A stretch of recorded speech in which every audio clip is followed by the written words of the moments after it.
नमस्कार बंधुगण जय माता दी। धनु राशि रे जन्मित समस्तंकु एही चैत्र नवरात्रि रे 10टी प्रकृत गुरुत्वपूर्ण घटना सेमानंक मध्यरु किछि बहुत तीव्र आपणंक जीवन रे निश्चित भावरे घटिबाकु स्थिर होईछि। बंधुगण आपण केबे स्वप्न रे मध्य भाबी नथिबा जिनिस गुडिक एही 9 दिन रे आपणंक पई प्रकाशित हेबाकु जाउछि, कारण 9 देवी सेमानंकर दिव्य निर्देश जारी करिसंती। एही चैत्र नवरात्रि आपणंक समग्र जीवनर सबुठारु चमत्कार नवरात्रि हेबाकु स्थिर होईछि। कारण प्रिय बंधुगण एही शुभ समय रे राहु एवं मंगल आपणंक उपरे सेमानंकर पूर्ण आशीर्वाद वृष्टि करुछंती।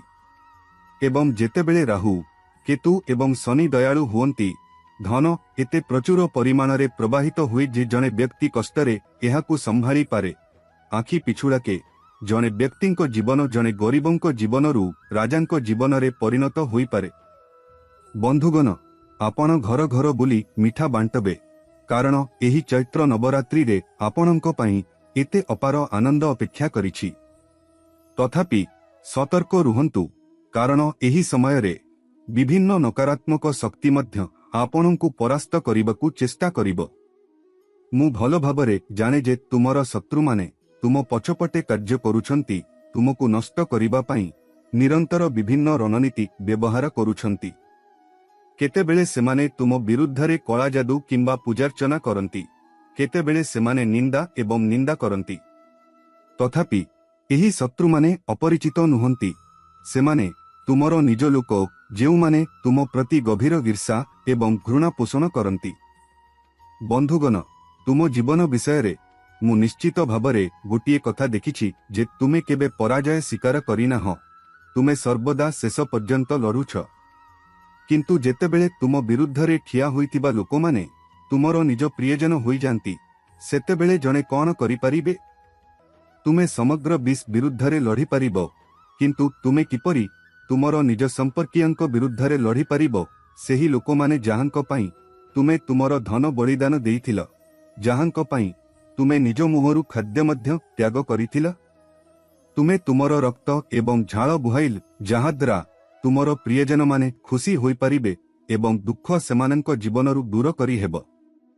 एवं प्रतिबदल रे तुमे कोन पाइल? विश्वासघात, प्रतारणा एवं एकाकिता।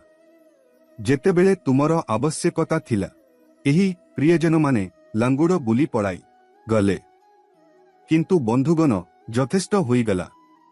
एही चैत्र नवरात्रि रे आपणंकु नवदुर्गा देवींको 9टी रूपंकर दिव्य समर्थन मिलिबो। एही पवित्र समय रे आपणंकु केवल 3टी निर्दिष्ट कार्य करिबाकु पड़िबो। हां, केवल 3टी सरल कार्य। जदि आपण एपरि करंती तेबे आपणंक शत्रु माने संपूर्ण विनाशर सम्मुखीन हेबे। राहु एवं केतु आपणंक उपरे सेमानंकर आशीर्वाद वर्षा करिबे एवं आपण शेषरे वर्ष वर्ष धरी आपणंक जीवनकु जड़ित करितिबा स्थिरतारु मुक्ति पाइबे।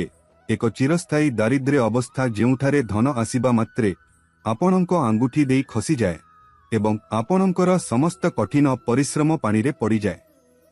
तेनु बंधुगण एही कार्य गुडिक कोन? मु आपणंकु एठारे समस्त विवरणी प्रदान करिबी।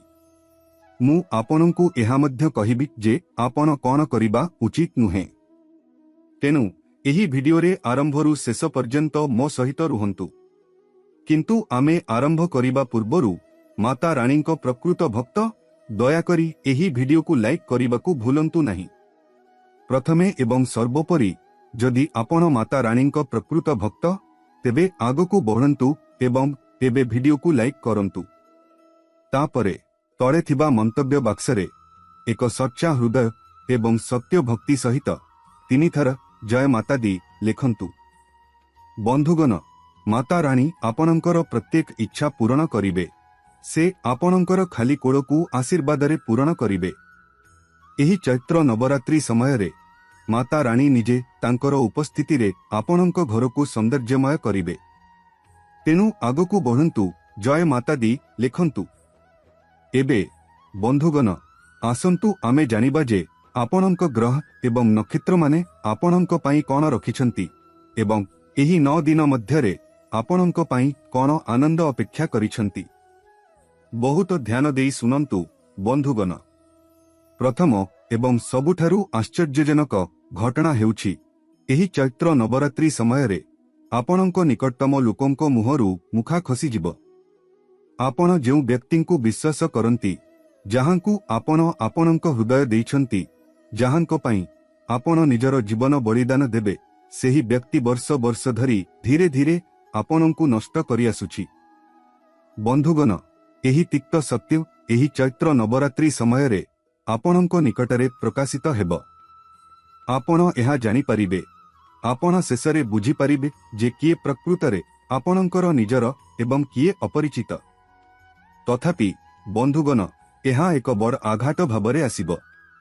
ସର୍ବୋପରି ଯେତେବେଳେ ଆପଣଙ୍କ ନିକଟର କେହି ଆପଣଙ୍କ ପଛପଟେ ଛୁରୀ ମାରନ୍ତି ଏବଂ ସେମାନଙ୍କର ପ୍ରକୃତ ସ୍ୱଭାବ ହଠାତ୍ ପ୍ରକାଶ ପାଏ, ଏହା ନିଶ୍ଚିତ ଭାବରେ ଏକ ଗଭୀର ବିବ୍ରତକାରୀ ଅଭିଜ୍ଞତା ହେବ।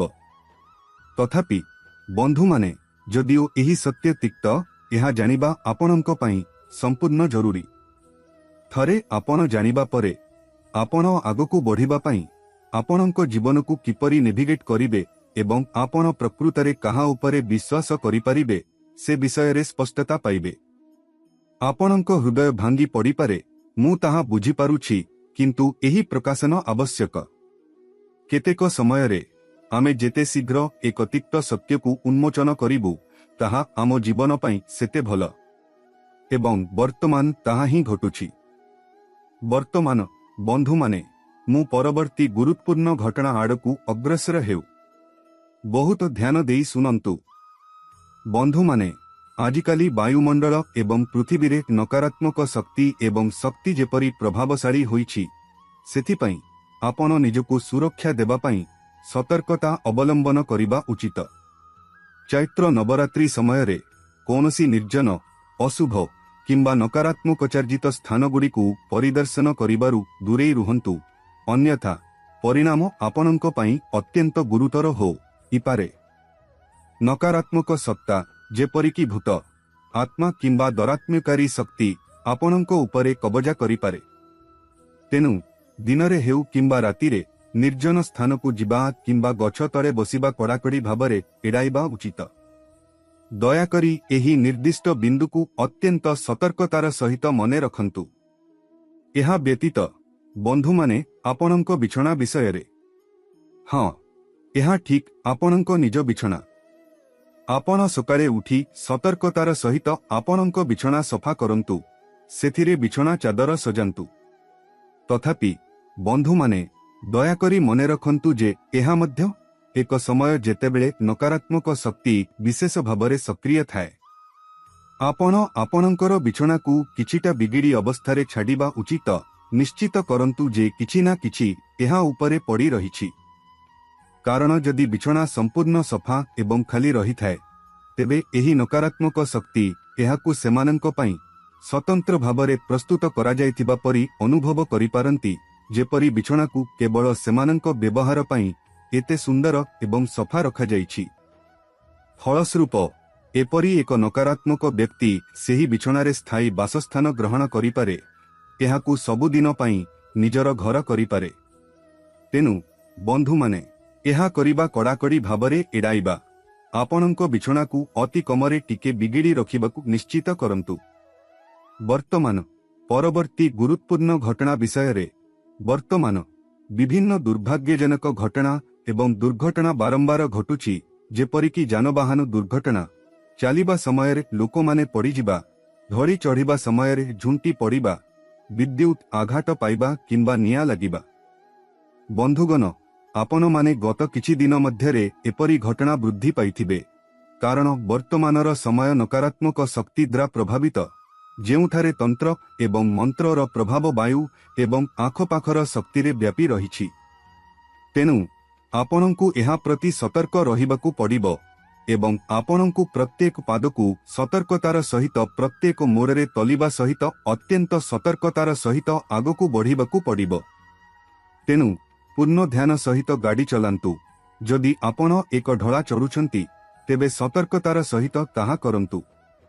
ଆପଣଙ୍କୁ ଯେକୌଣସି ପ୍ରକାରର ଅବହେଳାରୁ କଠିନ ପରିଶ୍ରମ କରିବା ଉଚିତ। ଏହା ବ୍ୟତୀତ ଯେକୌଣସି ବିପଦପୂର୍ଣ୍ଣ କାର୍ଯ୍ୟକଳାପରୁ ନିରାପଦ ଦୂରତା ବଜାୟ ରଖନ୍ତୁ, ଯାହାଦ୍ୱାରା ଆପଣଙ୍କର କୌଣସି କ୍ଷତି ନ ହୁଏ। ବନ୍ଧୁଗଣ, ଆଜିର ଭିଡିଓରେ ମୁଁ ଆପଣଙ୍କ ସହିତ କିଛି ଗଭୀର ଅନ୍ତର୍ଦୃଷ୍ଟି ସେୟାର କରିଛି। ବର୍ତ୍ତମାନ ଦୟାକରି ମୁଁ ପରବର୍ତ୍ତୀ ସମୟରେ ଯାହା କହିବାକୁ ଯାଉଛି ତାହା ବହୁତ ଧ୍ୟାନ ସହିତ ଶୁଣନ୍ତୁ। ଚୈତ୍ର ନବରାତ୍ରିର ଏହି 9 ଦିନ ମଧ୍ୟରେ ଆପଣ ଆପଣଙ୍କ ଘରେ କୌଣସି ପ୍ରକାରର ଝଗଡ଼ା କିମ୍ବା କଳହରେ ଲିପ୍ତ ହେବା ଉଚିତ ନୁହେଁ। ଏହାକୁ ହୃଦୟଙ୍ଗମ କରନ୍ତୁ ଏବଂ ଏହାକୁ ଭୁଲ ନକରି ମନେ ରଖନ୍ତୁ। ଏହା ସହିତ କିଛି ମହିଳା ଏବଂ ପ୍ରକୃତରେ କିଛି ପୁରୁଷ ଘରେ ନିରନ୍ତର ଚିତ୍କାର କରିବା କିମ୍ବା ସ୍ୱର ଉଠାଇବାର ଅଭ୍ୟାସ ରଖନ୍ତି। ସେମାନେ ଛୋଟ ପିଲାମାନଙ୍କୁ ଗାଳି ଦିଅନ୍ତି ଏବଂ ପ୍ରତ୍ୟେକ ସାମାନ୍ୟ କଥାରେ ବିବାଦ ସୃଷ୍ଟି କରନ୍ତି।